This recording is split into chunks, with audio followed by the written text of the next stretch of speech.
Rasulullah Shallallahu Alaihi Wasallam menyatakan, sesungguhnya menjelang hari kiamat nanti, Isa akan turun kembali ke bumi.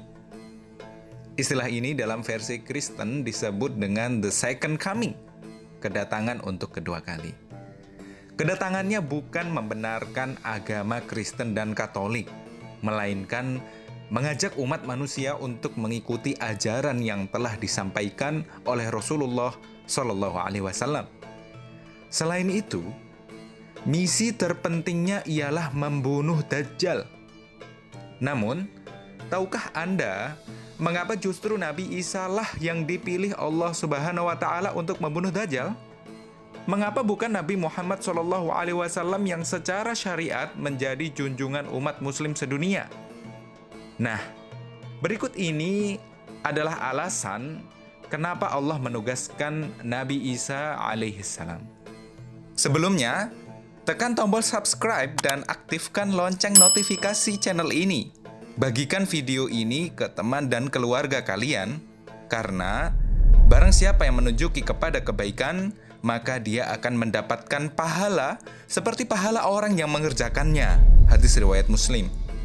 Satu hal lagi, simaklah video ini sampai selesai, biar nggak salah paham. 1.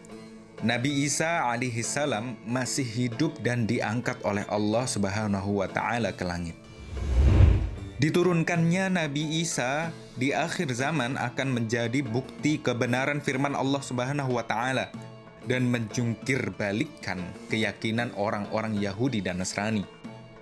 Karena sesungguhnya Nabi Isa alaihissalam diangkat oleh Allah Subhanahu wa taala ke langit, sedangkan orang yang disalib saat itu adalah laki-laki yang diserupakan dengan Nabi Isa.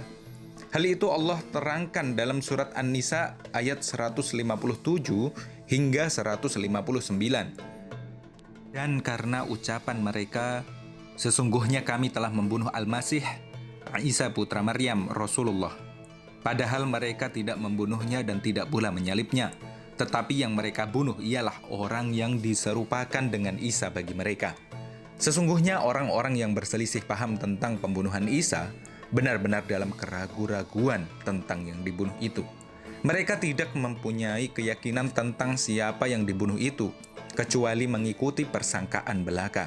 Mereka tidak pula yakin bahwa yang mereka bunuh itu adalah Isa, tetapi yang sebenarnya Allah telah mengangkat Isa kepadanya, dan adalah Allah Maha Perkasa lagi Maha Bijaksana. Quran Surat An-Nisa ayat 157 hingga 159. Dan alasan lainnya, Nabi Muhammad SAW sudah meninggal dan ruhnya dicabut oleh Allah Subhanahu wa taala. Hanya saja jasadnya dijaga oleh Allah Subhanahu wa taala, tidak akan dimakan oleh tanah, dan tempat Rasulullah SAW di alam barzakh, sedangkan Nabi Isa alaihissalam tubuh dan nyawanya diangkat oleh Allah Subhanahu wa taala di langit kedua. Yang kedua, menunjukkan kebenaran agama Islam. Kemunculan Nabi Isa di bumi ini adalah untuk memimpin umat manusia ke jalan yang benar. Ia akan muncul kedua kalinya sebagai pengikut Nabi Muhammad SAW. Beliau, yaitu Nabi Isa, turun ke bumi bukan untuk membawa agama baru atau menyebarkan agama Nasrani di zamannya, tapi menyebarkan agama Islam yang dibawa oleh Rasulullah SAW. Nabi Isa pernah berkata kepada para umatnya bahwa akan datang seorang Rasul sesudahnya. Dalam Al-Quran, perkataan Nabi Isa itu terdapat dalam surat As-Saff ayat 6. Dan ingatlah ketika Isa ibnu Maryam berkata, "Hai Bani Israel, sesungguhnya aku adalah utusan Allah kepadamu yang membenarkan kitab sebelumku, yaitu Taurat, dan memberi kabar gembira dengan datangnya seorang Rasul yang akan datang sesudahku, yang namanya adalah Ahmad atau Muhammad."